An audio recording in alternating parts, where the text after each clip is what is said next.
తెలంగాణలో జనసేన సభపై ఉత్కంఠ రేగుతోంది. రేపు మధ్యాహ్నం గచ్చిబౌలి సంధ్యా కన్వెన్షన్ సెంటర్లో జనసేన నవనిర్మాణ సంకల్ప సభ ఉంది. రేపటి సభపై జనసేన ట్వీట్ చేసింది. రేపటి సభ మామూలు సభ కాదంటోంది జనసేన. తెలంగాణలో జనసేన ప్రయాణానికి ఇదొక చారిత్రాత్మక రోజు అంటూ చెప్పుకొచ్చింది జనసేన. 2014లో ప్రారంభమైన ఈ ఉద్యమం ఇప్పుడు మరింత బలంగా, మరింత గొప్ప లక్ష్యంతో, దృఢ సంకల్పంతో కొత్త దశలోకి అడుగు పెడుతోంది అంటుంది జనసేన. మనల్ని అవమానించిన వారికి సమాధానాలు దొరుకుతాయి, అడ్డుకోవాలని చూసిన వారు మన ఎదుగుదలను కళ్ళారా చూస్తారు అంటూ కోట్ చేస్తోంది జనసేన. తెలంగాణ అంతటా మన గర్జన ప్రతిధ్వనిస్తుంది అంటోంది జనసేన. రేపటి పవన్ కళ్యాణ్ స్పీచ్పై ఇప్పుడు సర్వత్రా ఆసక్తి నెలకొంది. పవన్ ఏం మాట్లాడబోతూ ఉన్నారు అన్న దానిపై ఇప్పుడు సర్వత్రా చర్చ జరుగుతూ ఉంది. ఇప్పటికే రాజకీయంగా ప్రకంపనలు రేపుతూ ఉన్నాయి తెలంగాణ పాలిటిక్స్. ఇంతవరకు బీఆర్ఎస్, బీజేపీ అండ్ కాంగ్రెస్, రీసెంట్గా కవిత పార్టీ టీఆర్ఎస్, ఈ నాలుగింటి చుట్టూతా తిరుగుతూ ఉంటే అఫ్కోర్స్ మిగిలిన పార్టీలు ఉన్నాయి. బట్ ప్రధానంగా ఈ మధ్య చూసుకుంటే ఈ 4 పార్టీల మధ్య తిరుగుతూ ఉంటే ఇప్పుడు ఈ రేస్లోకి జనసేన కూడా రాబోతూ ఉందా? రేపటి స్పీచ్తో ఈ అంశం మరింత వేడి అగ్గి రాజుకోబోతూ ఉందా? మరింత అగ్గి రాజుకునే అవకాశం ఉందా? ఇదే అంశానికి సంబంధించి డీటెయిల్గా మాట్లాడుకుందాం. మా ప్రతినిధి సురేష్ కూడా మరి కాసేపట్లో లైవ్లోకి వచ్చి ప్రస్తుతం అక్కడ ఏర్పాట్లు ఎలా ఉన్నాయో ఆ లైవ్ విజువల్స్ మీకు చూపించే ప్రయత్నం చేశారు. బిఫోర్ దట్ ఇప్పటికే జనసేన ట్వీట్ చేస్తుంది. జనసేన చేసిన ట్వీట్ని మీరు చూడొచ్చు. జనసేన ట్వీట్ని మీరు చూస్తున్నారు ఆర్టీవీ స్క్రీన్ మీద. ఇప్పటికీ పెద్ద ఎత్తున చర్చ జరుగుతుంది. అసలు ఇంతకీ ఆ ట్వీట్లో ఏముంది? జనసేన ఏమంటూ ఉంది? రామ్ తుళ్ళూరి చేసిన ట్వీట్ని మీరు చూస్తున్నారు ఆర్టీవీ స్క్రీన్ మీద. జనరల్ సెక్రటరీ జనసేన పార్టీకి సంబంధించి ఒకసారి ఆ ట్వీట్ని మీరు చూడొచ్చు. On this Telangana Formation Day, we march forward with the Telangana Rebuilding Mission, Janasena Sadak Summit. A heartfelt invitation to every Telangana Janasainik, Veera Mahila and every individual who stood firmly with Janasena Party through every challenge and every battle. From the very first day of the party's inception, Telangana Janasainiks never asked for positions, favors or rewards. They gave their time, energy, dedication and unwavering commitment solely for the growth of Janasena. Their sacrifice, loyalty and perseverance have brought us to this movement. Tomorrow is not just another event, it's a landmark day in Janasena Party Telangana journey. The movement that began in 2014 is entering a new phase with greater strength and greater purpose and greater determination. Those who doubted us will have their answers. Those who tried to stop us will witness our rise. The roar of Janasena will echo across Telangana. Jai Hind అంటూ conclude చేసింది జనసేన. ఇటు తెలంగాణకు సంబంధించి రేపు పవన్ కళ్యాణ్ ఏర్పాటు చేయబోతున్న నవనిర్మాణ ఆ సభపై తీవ్రమైన చర్చ జరుగుతుంది. ఇదే అంశానికి సంబంధించి పూర్తి సమాచారం అందించేందుకు మా ప్రతినిధి సురేష్ సిద్ధంగా ఉన్నారు. సురేష్ దగ్గరికి వెళ్దాం. సురేష్, ప్రస్తుతం ఏర్పాట్లు ఎంతవరకు వచ్చాయి అండ్ అక్కడ ఎటువంటి హడావిడి కావచ్చు, లేకపోతే ఎటువంటి సందడి వాతావరణం కనిపిస్తుంది? అక్కడి జన సైనికులు ఏమంటూ ఉన్నారు? Thank you Sachin. నేను ప్రస్తుతం సంధ్యా కన్వెన్షన్లో ఉన్నారు. చూస్తున్నాను కదా, పెద్ద ఎత్తున పార్టీకి సంబంధించి అయితే ఏర్పాటు జరుగుతున్నాయి. రేపు ఏదైతే తెలంగాణ ఆవిర్భావ దినోత్సవం రోజే తెలంగాణ నవనిర్మాణ సంకల్ప సభ అని చెప్పేసి అయితే జనసేన తెలంగాణ శాఖ అయితే పెద్ద ఎత్తున ప్లాన్ చేస్తుంది. దీనికి సంబంధించి సంధ్యా కన్వెన్షన్లో ఏర్పాట్లు కూడా చాలా ఘనంగా చేస్తున్నారు. 2000 మంది జన సైనికులతో సంబంధించి పెద్ద ఎత్తున ఏర్పాట్లు కూడా జరుగుతున్నాయి. సో ఇప్పటికే కావాలని రేపు జూన్ 2 రోజే పవన్ కళ్యాణ్ ప్రశాంతంగా ఉన్న తెలంగాణలో రెచ్చగొట్టడానికి వస్తున్నారని చెప్పేసి పక్కకే తెలంగాణ వాదులు ఇప్పటికే ఫైర్ అవుతున్న పరిస్థితి. మరోపక్కన మంత్రి పొన్నం ప్రభాకర్ కూడా చాలా మండిపడిన పరిస్థితి. పవన్ కళ్యాణ్ ఖచ్చితంగా క్షమాపణ చెప్పిన తర్వాతనే తెలంగాణలోకి అడుగుపెట్టాలి. ఎందుకంటే గతంలో తెలంగాణ వచ్చిన తర్వాత 11 రోజులు అన్నం తినలేదని చెప్పిన వ్యక్తి ఇప్పుడు తెలంగాణలోకి ఎట్లా వస్తున్నారని చెప్పేసి కూడా చెప్పిన పరిస్థితి. సో మాట్లాడే ప్రయత్నం చేద్దాం. మనతో పాటు తెలంగాణ జనసేన ఇన్ఛార్జ్ శంకర్ గౌడ్ ఉన్నారు. అన్న, ఎట్లా వస్తున్నారు రేపు పవన్ కళ్యాణ్ ప్రచారం పర్యటనకు సంబంధించి? కావాలనే తెలంగాణని ప్రజలను రెచ్చగొట్టడానికి వస్తున్నారని చెప్పేసి తెలంగాణ వాళ్ళు మండిపడుతున్నారు.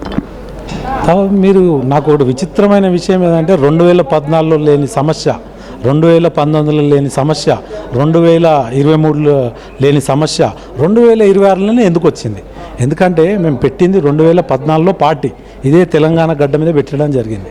అనేక అంశాల మీద మేము 2014లో పోటీ చేయలే. 2019లో మేము బీఎస్పీ సిపిఐ తోటి కలిసి పెద్ద భారీ బహిరంగ సభ మాయావతి గారు వచ్చారు, అప్పుడు పెట్టడం జరిగింది. ఆ తర్వాత 2014లో మేము భారతీయ జనతా పార్టీకి ప్రచారం చేయడం జరిగింది. ఈ గ్రేటర్ హైదరాబాద్ మొత్తంలో చాలామంది అప్పుడు టీడీపీ నుంచి బీజేపీ నుంచి పోటీ చేసిన వాళ్ళు గెలవడం జరిగింది. ఇవన్నీ మీరు గుర్తు చేసుకోవాలి. ఆయన కొత్తగా ఏం వస్తలేడు వీడికి, ఎప్పటి నుంచో పొలిటికల్ యాక్టివిటీస్లో ఉన్నారు. కొంచెం మేము ఇప్పుడు కొంచెం స్పీడ్ అయినాం. స్పీడ్ ఎందుకైనామంటే ఈరోజు యావత్తు యువత అంతా జనసేన వైపు చూస్తుంది. మేము ఊహించలే ఇంత మెంబర్షిప్ అవుతుందని. ఎక్కడ చూసుకున్నా కానీ పెద్ద ఎత్తున మెంబర్షిప్ అయింది మాకు. మేమే ఆశ్చర్యపోయినాం ఏంది ఇది అని. అంటే అటువంటి అంశాలు వచ్చినప్పుడు మేము కూడా ముందుకు వెళ్ళాలా లేదా? సో పవన్ కళ్యాణ్ ఏపీకి డిప్యూటీ సీఎంగా ఉన్నారు, తెలంగాణకు కాదు. ఏదన్నా ఉంటే తెలంగాణలో కాకుండా ఏపీలో అభివృద్ధి చేసుకోవాలి. 12 ఏళ్ళుగా రాష్ట్రం విడిపోయిన తర్వాత కూడా ఇంతవరకు రాజధాని లేదు. ముందుగా రాజధానికి సంబంధించి నిర్మాణం చేసుకోండి, తెలంగాణలో మీ రాజకీయాలు అవసరం లేదు, తెలంగాణలో ఆంధ్ర పార్టీలకు చోటు లేదు అని చెప్పేసి చెప్తున్నారు. ఎవరు చెప్పారు? తెలంగాణ వాదులు. ఎవరు? తెలంగాణ వాదులు కాదు. తెలంగాణని మన కవిత గారు తెలంగాణ గవర్నమెంట్ వచ్చినాక మంచిగా ఆమె ఏ స్థాయిలో ఉందో మనందరూ తెలుసు, యావత్ తెలంగాణ ప్రజానికి తెలుసు. కవిత గారు కూడా మాట్లాడడం అనేది చాలా బాధాకరం. ఎందుకంటే కొత్తగా మేము పార్టీ పెట్టిన తర్వాత ఆమె కూడా తెలుసు అనేక అంశాల మీద మేము ఫైట్ చేయడం జరిగింది. కాకపోతే ఈరోజు ఎందుకు ఆ ఆలోచన వచ్చింది అనేది అర్థమవుతుంది. మేము అక్కడ ఆంధ్రప్రదేశ్లో 21 సీట్లు పోటీ చేస్తే 21 గెలిచినాం, 2 ఎంపీలు పోటీ చేస్తే 2 గెలిచినాం. ఇక్కడ కూడా అటువంటి ఏదైతే ఆ రకంగా గెలుస్తారని ఒక భయం ఏర్పడ్డది. వాళ్ళకు భయం ఏర్పడి ఈ రకంగా మాట్లాడతారు. ఇంకో విషయం చెప్తాను నేను, రాజ్యాంగం కల్పించిన హక్కు మాకు, అదే రకంగా ఎలక్షన్ కమిషనర్ మాకు ఇక్కడ పోటీ చేయడానికి సింబల్ కూడా అలాంటి అయింది. మాకు గాజు గ్లాస్ గుర్తు సింబల్ ఉంది. మాకు మీకన్నా ఇంకా సింబల్ కూడా లేదు. మీరు ఏ సింబల్ మీద పోటీ చేయాలని ఇంకా మీకు తెలియదు. మాకు పూర్తిగా అవగాహన ఉంది. గాజు గ్లాస్ మీద మేము పోటీ చేస్తున్నాం. మొన్న కూడా కొన్ని మేము సర్పంచ్లు కార్పొరేటర్లు కొన్ని కార్పొరేషన్లు కూడా పోటీ చేయడం జరిగింది గాజు గ్లాస్ గుర్తు మీద తెలంగాణలో. అవన్నీ మీరు మర్చిపోయి ఎలక్షన్ కమిషనరే మీరు కొత్తగా ఎవరెవరైతే వస్తారో పోటీ చేయండి, కొత్త రాజకీయ పార్టీలు అవసరం ఉంది అని ఎలక్షన్ కమిషనర్ చెప్తుంటే వీళ్ళు వచ్చేసి నో మేమే ఉంటామంటే కుదరది. రాజ్యాంగం కల్పించిన హక్కుని కాల రాస్తారంటే రాబోయే రోజుల్లో మిమ్మల్ని ప్రజలు తిరస్కరిస్తారని మీ ద్వారా తెలియదు. ఇప్పటికే పవన్ కళ్యాణ్కి సంబంధించి 10 ఎకరాలకు సంబంధించి ఒక భూ కబ్జా ఆరోపణలు కూడా వినబడుతున్నాయి. సో తెలంగాణకి ఆస్తులు కాపాడుకోవడానికి మాత్రమే పవన్ కళ్యాణ్ వస్తున్నాడు అని చెప్పేసి కూడా ఆరోపిస్తున్న పరిస్థితి. నీకు ఒకటి చెప్తా బైసాబ్, పవన్ కళ్యాణ్ అనే వ్యక్తి కబ్జా చేసే అంత ఇదా చెప్పండి? అది ఒక వేరే తన పర్చేజ్ చేసిన ల్యాండ్. సేలర్ ఉంటాడు, పర్చేజర్ ఉంటాడు. ఉండడా? అది ఒక సికం భూమి, పట్టా భూమి, సికం భూమి. అది ఈయననే కాదు, యావత్తు తెలంగాణలో అనేక చోట్ల ఉన్నాయి అవి. దాన్ని తీసుకొని 10 ఎకరాలు కబ్జా చేసిన 10 ఎకరాలు కబ్జా అంటే దేని అంటారు? నీ ల్యాండ్ని నేను కబ్జా చేస్తే దాన్ని కబ్జా అంటారు తెలంగాణలో. వీళ్ళు ఏదన్నా అంటే కబ్జా అది కాదు. కబ్జా కొన్ని 100 ఎకరాలు 1000 ఎకరాలు చేసిన వాళ్ళ మీద అడగండి మీరు. అంతేగాని జనసేన అధినేత పవన్ కళ్యాణ్ గారు స్వయంగా సొంత డబ్బులు పెట్టి కొన్న ల్యాండ్ అది. దాని మీద మీరు మాట్లాడుతుంటే నాకు విచిత్రం అనిపిస్తుంది. అది కూడా ఇప్పుడే సభ పెడుతున్నారు అనగానే ఇక తీయండి ఏమేమి ఉన్నాయి, ఏంది కథ, ఇంకా తీయండి, ఇంకేముంటాయి చెప్పండి మీరు. అరే ఆయన ఒక మంచి మనిషి, 100 కోట్లు సాయం చేసిన మనిషి. ఇవాళ ఒక 5 లక్షల రూపాయలు ఇన్సూరెన్స్ కొన్ని లక్షల మందికి, కొన్ని వేల మందికి ఈరోజు 2 తెలుగు రాష్ట్రాలలో ఇచ్చిన ఘనత ఆయన. ఒక్కొక్క కుటుంబానికి 5 లక్షలు ఇచ్చిండు. ఏదైతే కౌలు రైతులు ఉన్నారో వాళ్ళకి 100 కోట్ల రూపాయలు ఇవ్వడం జరిగింది. సొంత డబ్బులు పెట్టుకొని ఈరోజు మీటింగ్స్కి వచ్చే యువత మాతో పాటు ఉన్నది. అటువంటి వ్యక్తి గతంలో కూడా మేము అదే కవిత గారు టీఆర్ఎస్లో ఉన్నప్పుడు పివి నరసింహరావు మనవరాలు ఎవరైతే వాళ్ళ కూతురు ఆమె పోటీ చేసినప్పుడు ఎమ్మెల్సీగా సపోర్ట్ చేయించినాం మేము. అవన్నీ గుర్తు చేసుకోవాలి మీరు. అంతేగాని ఈరోజు మీరు సడన్గా వచ్చేసి ఈ రకంగా మాట్లాడడం అనేది కరెక్ట్ కాదు. ఆయన వాస్తవాలు మాట్లాడితే మీకు ఇబ్బంది అవుతుంది.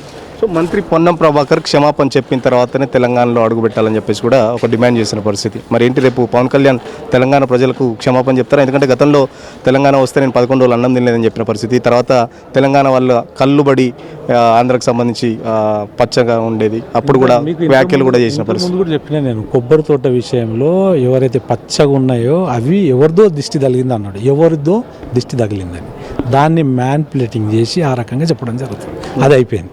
ఇంకో అంశం, మీరు 2009 ఒకసారి చూడండి, వైఎస్ రాజశేఖర్ రెడ్డి గారు ఇక్కడ మొదటి విడత ఎలక్షన్స్ అయిపోయినాక రెండో విడత ఎలక్షన్స్ అక్కడ అనంతపూర్ కర్నూలు దగ్గర పోయి ఇదే తెలంగాణ కాంగ్రెస్లో ఉన్న ఆయన, కాంగ్రెస్లో ఈయన కూడా ఉండేవారు, పొన్నం ప్రభాకర్ గారు కూడా ఉన్నారు అప్పుడు. ఇదే రాజశేఖర్ రెడ్డి గారు ఏమన్నారంటే, నేను తెలంగాణకు పోవాలంటే పాస్పోర్ట్ అవసరమా, తెలంగాణ ఈ భారతదేశంలో తెలంగాణ ఈ భారతదేశంలో భూభాగం కాదా అని మాట్లాడిన వ్యక్తి. ఆ రోజు ఆయన ముఖ్యమంత్రిగా ఎన్నుకున్నారు. ఆ క్యాబినెట్లో పొన్నం ప్రభాకర్ గారు కూడా ఆ ఒక ఎమ్మెల్యేగా ఉన్నారు ఆ రోజు. అప్పుడు లేని ప్రాబ్లం ఇప్పుడు ఎందుకు వస్తుంది అంటే, పవన్ కళ్యాణ్ గారు అంటే ఇబ్బంది. పవన్ కళ్యాణ్ గారు నిజాయితీ పరుడు కాబట్టి ప్రాబ్లమ్స్ వస్తాయి. నిన్నటి వరకు మొన్నటి వరకు ప్రొఫెసర్ నాగేశ్వర్ ఇష్యూ బాగా నడుస్తుంది, తర్వాత జన సైనికులు వర్సెస్ తెలంగాణ వదిలి నడిచింది. ఇంత హీట్ మూమెంట్లో పవన్ కళ్యాణ్ పర్యటన కావాలని మీరు పెట్టుకున్నారా ఏంటి? మరి రేపే పెట్టుకోవడానికి కారణం ఏంటి? ఒక విషయం చెప్తా, నేను మొన్న కూడా విజయవాడలో కూడా ఒక మీటింగ్ జరిగింది దాదాపు 3000 మందితో. ఆ తర్వాత తెలంగాణలో కూడా అందరు కార్యకర్తలతో కలుస్తాను ఆ రోజు ఆయన మాట ఇవ్వడం జరిగింది. సో మొన్న ఆ డేట్స్ కొంచెం చూసుకుంటూ మొన్న కుదిరింది. సరే ఇక్కడ కూడా మెంబర్షిప్ బాగా అయింది, అందరితో కార్యకర్తలతో నాయకులతోటి ముఖాముఖి చర్చ, అదే రకంగా అనేక సమస్యల మీద పోరాటం చేయండి అని చెప్పి ఆయన మాకు దిశ రేపు చెప్పబోతున్నారు. ఆయన ఆచితూచి అడిగేయబోతుండు. ఎందుకంటే ప్రతి అంశం మనకు చాలా కావాల్సింది. ఇక్కడ తెలంగాణ యువత కోరుకుంటుంది ఏంది, మాలాంటి వాళ్ళు చాలామంది తెలంగాణ ఇక్కడ ఉన్న నాయకులంతా తెలంగాణ వాళ్ళే. అంటే వాళ్ళు ఒక్కలే తెలంగాణ వాదులు, మిగతా వాళ్ళంతా వేరే అంటే కుదరదు. అది తెలంగాణ అన్నప్పుడు తెలంగాణ యావత్తు యువత జనసేన పార్టీ అధ్యక్షుడు పవన్ కళ్యాణ్ గారు వైపు ఉన్నారు. మనం ప్రజలు ఎవరినైతే కోరుకుంటారో వాళ్ళ వైపు ఉంటారు. అదేవిధంగా భారతదేశంలో మనకు హక్కు ఇచ్చింది భారతదేశం, ఎవరైనా ఎక్కడికి వెళ్ళినా పోటీ చేయొచ్చు అని. మీకు ఒక చిన్న ఉదాహరణ చెప్తా. సుశీలాదేవి గారు మన శ్రీనగర్ కాలనీలో ఉంటారు. అలా బంగారు లక్ష్మణ్ గారు అప్పుడు భారతీయ జనతా పార్టీ ప్రెసిడెంట్. సుశీలాదేవి గారు రాజస్థాన్ నుంచి గెలవడం జరిగింది ఎంపీగా పోటీ చేసి. మళ్ళీ అప్పుడు ఇబ్బంది లేదా? ఏంటి జనసేన యాక్టివిటీ ఏంటి? జనసేన యాక్టివిటీ ఏంటి? నిన్న మొన్న ప్రొఫెసర్ నాగేశ్వరరావు ఇష్యూలో మాత్రమే జనసేన మాట్లాడుతుంది. ప్రొఫెసర్ నాగేశ్వరరావు గారి గురించి కూడా నేను చెప్తాను. ప్రొఫెసర్ నాగేశ్వరరావు గారు అయినంతలో ఆయననే ఒక మాట నేను తెలియకుండా మాట్లాడినా అని క్షమాపణ కోరిండు స్టూడియోలో కూర్చొని. ఆ తర్వాత అయిపోయింది, అక్కడికి ముగిసిపోయింది. ఆ తర్వాత మళ్ళీ ఆయన్నే నెక్స్ట్ మన ప్రెస్ క్లబ్లో కొంతమంది తీసుకొని మాట్లాడడం జరుగుతుంది. అంటే దీని వెనుక ఏం జరుగుతుంది ఇది ప్రజలకు కూడా తెలవాలి. ఆయననే అంశం లేవనెత్తుతాడు, ఆయననే అంశం ముగిసింది అంటాడు, మళ్ళీ ప్రెస్ మీట్లో పాల్గొంటాడు. దీని మీద మేము ఎందుకంటే ప్రజలకు తెలవాలి 2 రోజులలో ఏం జరిగింది. మీరు అంశం ముగిసిపోయిందని మీరే టీవీ ఛానళ్ళలో చెప్పడం జరిగింది. ఈ అంశం ముగిసిపోయింది, దీని గురించి నేను మాట దొల్లినా అని చెప్పిండు. ఆ మాట ఎత్తింది ఆయననే, మాట్లాడింది ఆయననే, అయిపోయింది. ఆ తర్వాత మళ్ళీ ప్రెస్ క్లబ్లో మీరు మీటింగ్ పెట్టే అవసరం ఏమొచ్చింది? ఇవన్నీ ఆలోచించి మాట్లాడాలి. మీరు ఎవరి గురించి పని చేస్తారు, ఏ శక్తులు మీ అనుకున్నాయి? ఉద్యమకారులు కొన్ని లక్షల మంది రోడ్ల మీదకి వస్తే మనకు తెలంగాణ వచ్చింది. దాంట్లో ప్రతి ఒక్కరు భాగస్థులయ్యారు, అది కూడా గమనించాలి. కొంతమంది కాదుడా, కవులు, కళాకారులు, ఉద్యమకారులు, లాయర్లు, అడ్వకేట్లు అనేక మంది బస్సు రోకో బంధులు చేస్తే ఇలా తెలంగాణ వచ్చింది. దాంట్లో మేము కూడా భాగస్థులమే. అంతేగాని ఒక నిజాయితీ పరుడు వస్తుంటే మేము ఆయన వెంబడి ఉంటే మీరు కాదు, మీరు వేరే అంటే ఎట్లయితే కుదరదు. అది అర్థం చేసుకోవాలి. ఎట్లా ఉండబోతుంది రేపు పవన్ కళ్యాణ్ షెడ్యూల్కి సంబంధించి ఎన్ని గంటలకు వస్తారు, షెడ్యూల్ ఎన్ని గంటలు ఇక్కడ ఉంది, సో ప్రోగ్రామ్ ప్లానింగ్ ఏంటి అసలు? రేపు అంతా యువత రాబోతుంది, కొత్త రక్తం, అంత కొత్త తరం జనసేన పార్టీకి గత కొన్నేళ్లుగా పనిచేసే వాళ్ళంతా రేపు ఈ యొక్క మీటింగ్ అటెండ్ అవుతారు. 3 నుంచి మొదలవుతుంది. 4:30కి జనసేన అధినేత శ్రీ పవన్ కళ్యాణ్ గారు రాబోతున్నారు. ఆయన ఒక పిలుపు మేరకు రాబోయే రోజుల్లో ఈ రాష్ట్రంలో మేము ఏం చేయాలనేది కార్యాచరణ ఆయన చెప్పడం జరుగుతుంది. సో రేపు నుంచి జనసేన తెలంగాణ రాజకీయాల్లో యాక్టివ్గా ఉంటుందని ఎక్స్పెక్ట్ చేయొచ్చు. ఎందుకంటే జనసేన చూస్తుంటే ఈ మధ్యలో కాలంలో కూడా ఎక్కడ యాక్టివ్గా లేదు. మొన్న ప్రొఫెసర్ నాగేశ్వరరావు విషయంలో మాత్రమే జన సైనికులందరూ బయటకు వచ్చిన పరిస్థితి మనం చూసినాం. అంటే మీరు ఏమనుకోవద్దు, కొన్ని విషయాలు నేను వాస్తవాలు మాట్లాడతాను. మొన్న ఇందిరా పార్క్ దగ్గర సెంట్రింగ్ సొసైటీస్ ఏవైతే ఉన్నాయో వాళ్ళు రేట్స్ పెంచాలని ధర్నా చేస్తే ధర్నా చౌక్లో నేనే స్వయంగా పోయి వాళ్ళకు భరోసా ఇచ్చి వచ్చిన మేము మీతో ఉంటామని. కొన్ని వేల మంది వాళ్ళ సొంత ఒక ఉపాధిని ఎన్నుకొని వాళ్ళు పని చేసుకుంటూ తిండి తిప్పల వాళ్ళు ఆ రకంగా బతుకుతారు. అసొంటి వాళ్ళకి మేము సపోర్ట్ చేయడం జరుగుతుంది. అంతేగాని ఈ మీడియాలో లేనిపోని చెప్పుకుంటా ఎప్పుడు మేము మీడియాలో ఉండము. మేము సమస్యల మీద స్పందిస్తాము, ముఖ్యమైన సమస్యల మీద మేము దాని గురించి మాట్లాడతాం, ప్రభుత్వం దృష్టికి తీసుకెళ్తాము. ఆ సమస్యని ఏ రకంగా పరిష్కరించాలనేది కూడా బలంగా మేము ప్రజలకు తీసుకెళ్తాం. Thank you.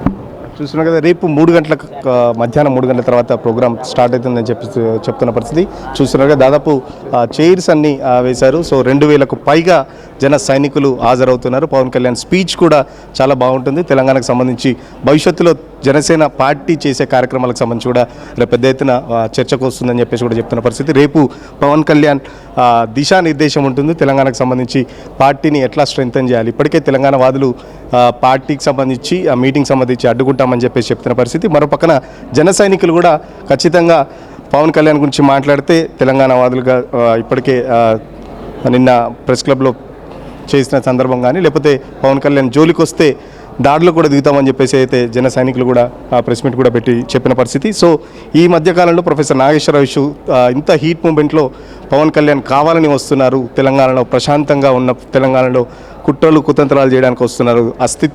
తెలంగాణ అస్తిత్వాన్ని దెబ్బతీయడానికి వస్తున్నారని చెప్పేసి కూడా ఇప్పటికే ఆస్తులు కాపాడడానికి వస్తున్నారని చెప్పేసి కూడా సో తెలంగాణ వదిలైతే వ్యతిరేకిస్తున్న పరిస్థితి. చూద్దాం, రేపు మీటింగ్ అయితే 3 గంటల తర్వాత స్టార్ట్ అవుతుంది అని చెప్పేసి జన సైనికులు చెప్తున్న పరిస్థితి. Right Suresh, thanks for the update. ఒకసారి మీ లైన్లో ఉండే ప్రయత్నించండి. ఇప్పుడే కనుక ఎవరైనా వచ్చున్నాయంటే ఒక్కసారి అప్డేట్ చేసే ప్రయత్నం చేస్తూ ఉన్నా. రేపటి పవన్ సభకు ముందు తెలంగాణ జనసేన రియాక్ట్ అవుతూ ఉంది.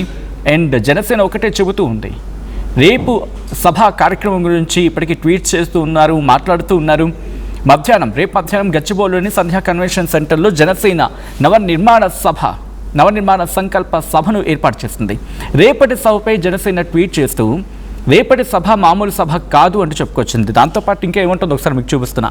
కాలం గొప్పది, మనలో నైతికత ఉన్నప్పుడు కాలమే మనకు తోడవుతుంది, రేపటి కాలం మనది, విజయం మనది అని గద్దరన నింపిన ఉద్యమ స్ఫూర్తితో జూన్ 2న హైదరాబాద్లో తెలంగాణ నవ నిర్మాణ సంకల్ప సభ ఏర్పాటు చేసుకుంటామని చెబుతూ ఒక వీడియో కూడా రిలీజ్ చేస్తుంది. ఇన్ఫ్యాక్ట్ ఆ వీడియో కొన్ని కండిషన్స్ ఉంటాయి కదా, లైక్ కొన్ని రైట్స్ కారణంగా నేను మీకు చూపించట్లేదు. You can go through with that.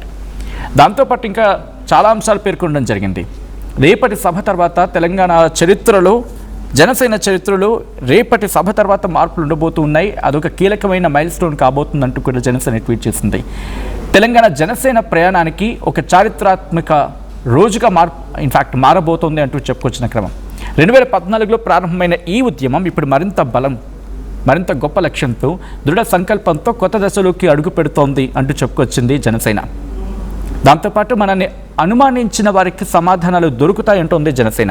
అడ్డుకు వారిని చూసిన వారు మన ఎదుగుదలను కళ్ళారా చూస్తారంటోంది జనసేన. తెలంగాణ అంతటా మన గర్జన ప్రతిధ్వనిస్తుంది అంటుంది జనసేన. రేపటి పవన్ కళ్యాణ్ స్పీచ్పై సర్వత్రా ఆసక్తి నెలకొంది. పవన్ ఏం మాట్లాడబోతూ ఉన్నారు అనే దానిపై ఇప్పటికే ఉత్కంఠ నెలకొంది.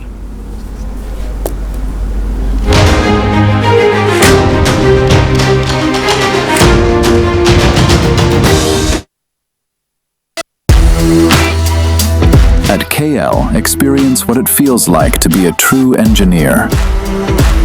KL deemed to be university.